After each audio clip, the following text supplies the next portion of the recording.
আজি এটা কবিতা পঢ়িবলৈ লৈছোঁ, উৰ্দু কবিতা ফৰ চিফ ইটনা সা থা। উৰ্দু কবিতাটো অসমীয়া অনুবাদ কোনে কৰিছে সেইটো লিখা হোৱা নাই। কবিতাটোৰ শিৰোনাম পাৰ্থক্য মাত্ৰ ইমান কণে।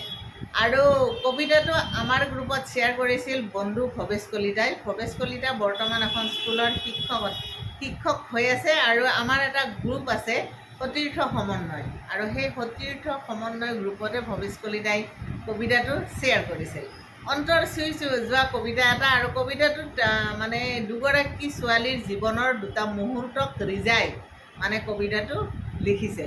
তাত কিখিনি পাৰ্থক্য আৰু কিমানখিনি পাৰ্থক্য আছে আৰু কিমানখিনি মিল আছে।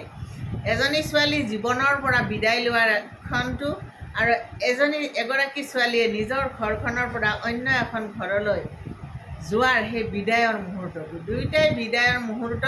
আৰু সেই বিদায়ৰ মুহূৰ্তত কি মিল আছে, কি অমিল আছে, সেইখিনিক লৈয়ে কবিতাটো লিখিছে। আৰু পাৰ্থক্য মাত্ৰ ইমানখিনিয়ে। বৰ স্পৰ্শকাতৰ এটা কবিতা। কবিতাটো মই পঢ়ি দিছোঁ, যদি কিবা ভুল হৈছে আপোনালোকে শুধৰাই ল'ব। তোমাৰ পালকি তোলা হ'ল, মোৰো সাঙি তোলা হ'ল। তোমাৰ ওপৰত ফুল ছটিয়ালে, মোৰ ওপৰতো ফুল ছটিয়ালে। পাৰ্থক্য মাত্ৰ ইমান কণে, তুমি সাজি কাচি ওলালা আৰু মোক সজাই পৰাই তুলিলে। তুমি নিজৰ ঘৰলৈ গ'লা, ময়ো নিজৰ ঘৰলৈ গ'লোঁ। পাৰ্থক্য মাত্ৰ ইমান কণে, তুমি নিজেই উঠি গ'লা আৰু মোক সাঙিত তুলি দিলে। মেহফিল তাতো আছিল, মেহফিল ইয়াতো আছে। পাৰ্থক্য মাত্ৰ ইমান কণে, তাত সকলোৱে হাঁহিছিল, ইয়াত সকলোৱে কান্দিছে। পুৰোহিত তাতো আছিল, পুৰোহিত ইয়াতো আছে। দুটা মন্ত্ৰ তোমাৰ বাবেও পঢ়িছে, দুটা মন্ত্ৰ মোৰ বাবেও পঢ়িছে।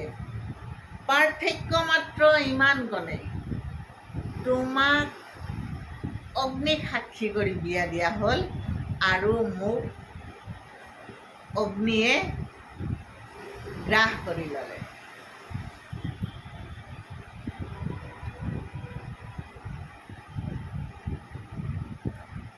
পাৰ্থক্য মাত্ৰ ইমান কণে, তোমাক বৰণ কৰিলে আৰু মোক কৰিলে বাৰণ। কিমান মানে সঁচাই, কিমান অন্তৰস্পৰ্শী কথা।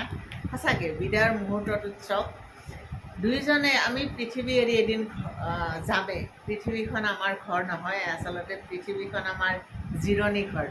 এদিন আহিছোঁ, কিছুদিন জিৰাইছোঁ, ইয়াৰ পৰা আমি য'ৰ পৰা আহিছোঁ তালৈ গুচি যাম। ক'ৰ পৰা আহিছোঁ আমি নাজানো, কিন্তু যোৱাটো চিৰসত্য।